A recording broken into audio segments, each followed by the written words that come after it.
Nice to have you here, guys. Welcome to the next part. Today we will look at the next topic, specifically a vehicle that is a bit older and hasn't received much care, especially in the last months and years, definitely needs a treatment with clay before we polish it. I often get questions from you like, what is it? When do I need to clay the vehicle? And I also notice it again in the inquiries on WhatsApp that many need their vehicle far too often and also far too early. Not in terms of time, but in terms of the paint condition. I will show you again when you actually need to clay a vehicle and how you can do it. Because the e-cabrio needs to be clayed.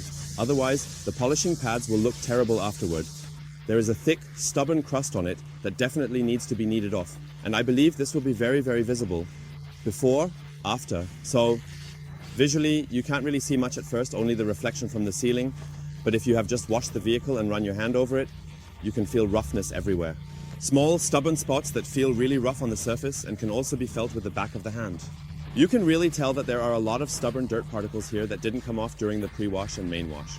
And especially if such a vehicle has never been properly maintained or clayed, it is definitely recommended. However, if you get a new vehicle that is somehow 2 months old or a new car, then you do not need to clay it before polishing.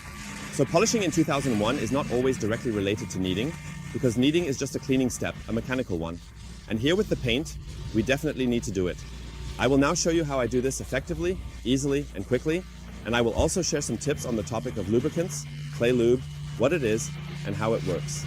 So you can see that I have different things with me. First of all, of course, ready-made clay lube, the ADBL Slippy, which I really like. Then there must also be the clay ball, somewhere in the ChemicalWorkz. The clay kit. There is also this one from Sonax with the large red handle. This one here is from ChemicalWorkz. I find it a bit more ergonomic, it feels a bit more natural to hold, but the clay ball is also very good. The surface up here is the same system and it works as well. You can also use regular clay that you can fold like this and then easily go over it, or clay blocks or clay gloves. I will also link products below and a suitable video where I show all the individual items. I didn't want to repeat that again because there's a nice video of mine that you can check out. I've kind of decided on this for a vehicle in such a condition, and you know, okay, it definitely needs to be polished extensively. You could also use the clay mitt. Doing it properly would also be an option. Yes, you can either use a clay that you already get ready-made from the bottle, or you can mix something yourself. The bottle was still included here, from the last washing videos.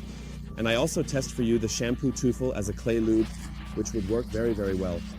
We can do that right away. You can mix it yourself. My mixture would always be 50 ml in 1 liter of water. This means you would have 1 liter of finished mixture and would have a very nice soapy blend to work with. So you can mix it however you like. You can see what else fits in here. I have a few more items from CarPro, including tire care and the new U-Sand Clarify Phobic. So there's quite a bit that fits into this small compact bag, and I am constantly testing it for you to provide long-term feedback. So today is really busy.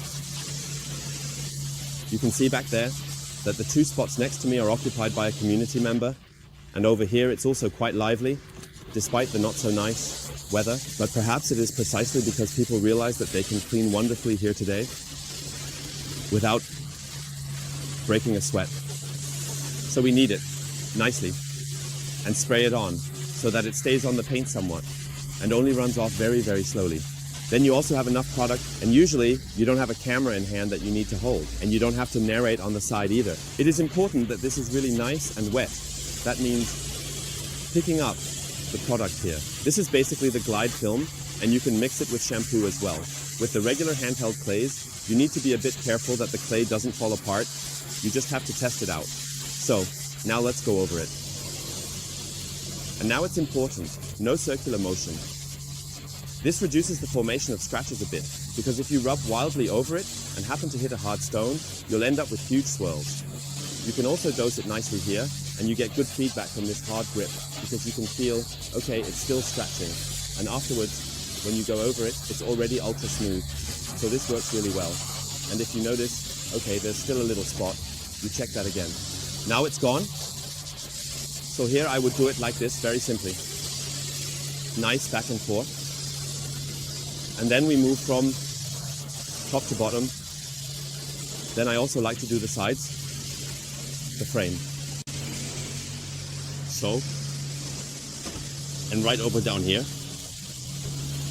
So, and now, yes, as smooth as A, baby's bottom, as they always say. So this works super ultra smooth. When you go over here, you can really feel how your fingers get stuck on the paint. You can notice that very, very clearly. Let's go a bit further into the middle. I don't have a hand free right now, so I'm showing you like this. You can do it by just holding it with one hand and spraying with the other side. So just rinse it off. Now let's just add a little more here. And move on to the second spot. Do not press down hard. It should not be flattened like that, but rather in a way that it moves. And then go over it nicely and knead the whole thing thoroughly and carefully. Let's go over the transition here again, because I want to try to show you nicely what happens when the paint is kneaded to a really smooth finish. And we will take a look at that in terms of flow behavior. Now I will test it again. Yes, there is still a small spot. I can go over it a second time. That's not a problem at all. You can already feel that it glides really, really well now. Also, here on this small edge, this. Pretty easy. So, now I'll show you the difference between kneaded and unkneaded. I really hope it works.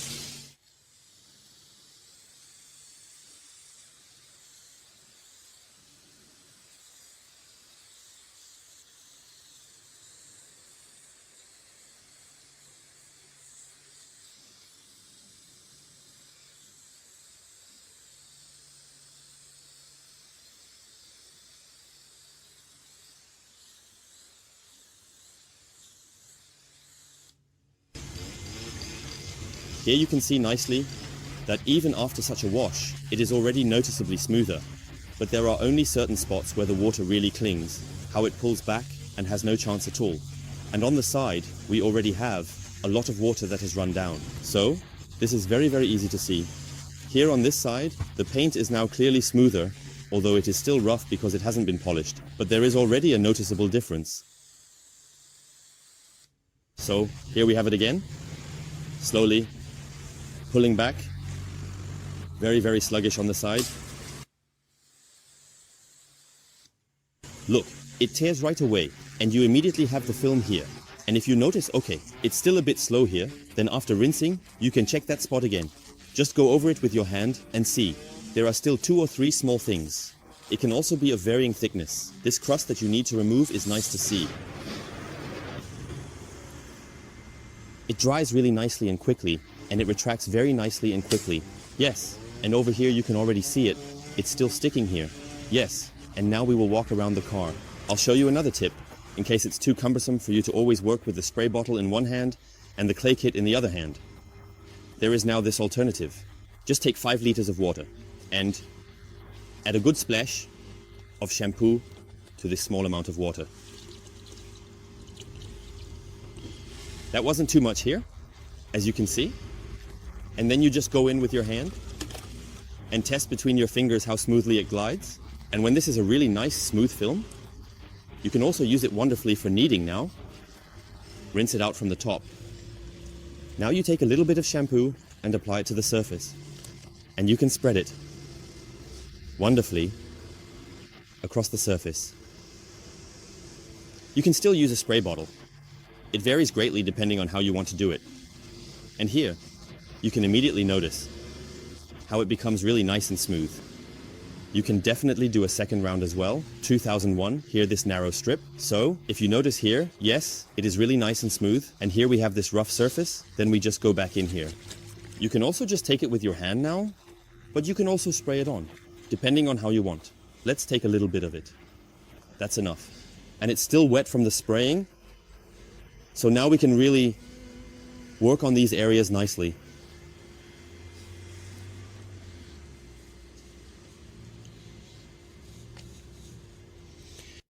So you now have the advantage that you would actually have your left hand free if you weren't filming the stuff and making a video for YouTube. So it works really, really well. And then rinse it out again here and take a little bit of it back onto the car. There are different options for that.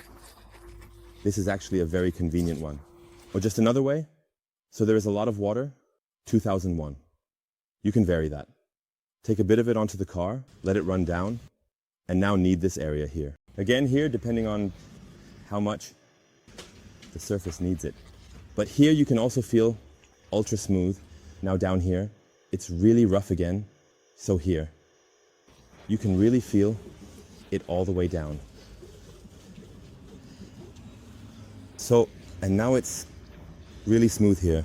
The difference here was just extremely nice. But you can really feel how slippery it is here.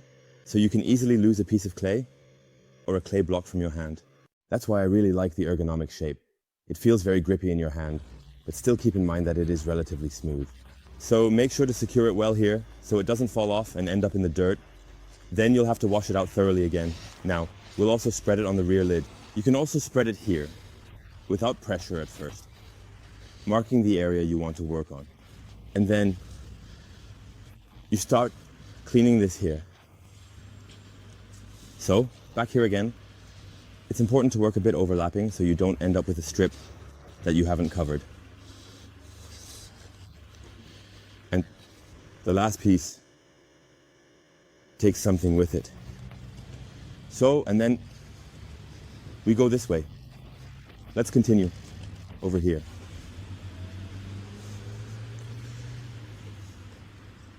Another option is to foam the vehicle again with snow foam. You can do that.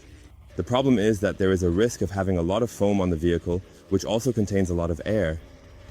As a result, there is relatively little liquid and it dries quickly, not forming a nice effective glide film.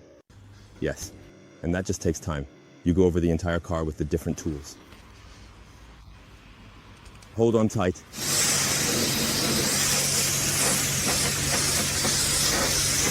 Here you can really see what it looks like when the paint is so rough that even using clay doesn't help anymore. But in terms of smoothness, 2001 is really super smooth, yet it is still so rough due to its age and has never been properly handled. Even kneading no longer has the visual effect. Here, the beading with this tearing water film worked best on the hood. Back here it is still so lacking in finish that one must clearly say that only a polish will help, but you can already see it looking nice here. It's starting to take shape, so it's definitely much smoother than before. When you run your hand over it here, you can really feel how it stops right here. So I will finish up right after this as well. Yes, and with that, you have completely removed the dirt. Here we have a small stone chip, but otherwise, this small rail or trim. Up here is also really nice and smooth. So you can easily check this because it's the simplest way and your hand is always there. To go over it again and notice, okay, here. Now everything is nice and smooth and thus perfectly prepared for a subsequent polish. Mechanical cleaning is definitely reliable. So, using clay is always part of vehicle cleaning, but only when necessary, because clay can create small micro scratches, no matter how much cushioning there is, no matter how careful you are, and no matter how much clay loop you use. It can always happen because you simply cannot rule out that very fine micro scratches are created here. That's why I always say that using clay as a cleaning step only makes sense if the vehicle still has a very rough paint surface after a pre-wash and a main wash with the mitt, and you can see small dirt pimples on it. This can all be possible. These can be small tar spots, a bit of tree sap stains, and anything else that gets onto the vehicle. And if that's still the case, then you need it. But otherwise, if you get a new car, or one that's 3 months old or a year old, and it has been well maintained, you can simply feel it during a hand wash. When the car is washed but still wet, you run your hand over it. If you notice that the paint is mirror smooth, then you can skip the claying. You don't need to do that. So polishing and using clay is not a combination that always exists. This doesn't always have to be done. And that's why there's another reminder in this video showing you again how it works. You can definitely do it this way. Mix your own clay loop or use a ready-made one, depending on how often you do this. If you only have one car, you can say, okay, I'll just get a ready-made bottle, a liter. I think that's about $10. Then you have it right there. In terms of quantity, you should plan for 500 ml. I think around 750 if you do it really thoroughly, but for that, just mix an L and you're done. And if you mix the clay loop and don't use it all, for example, with shampoo, then just use it next time in the wash bucket and you'll have used it up. It won't just sit around and you won't have to throw it away. Thank you for watching. I'm always happy to be here. And if you have any questions, just leave a comment or, even easier, contact me directly here via WhatsApp.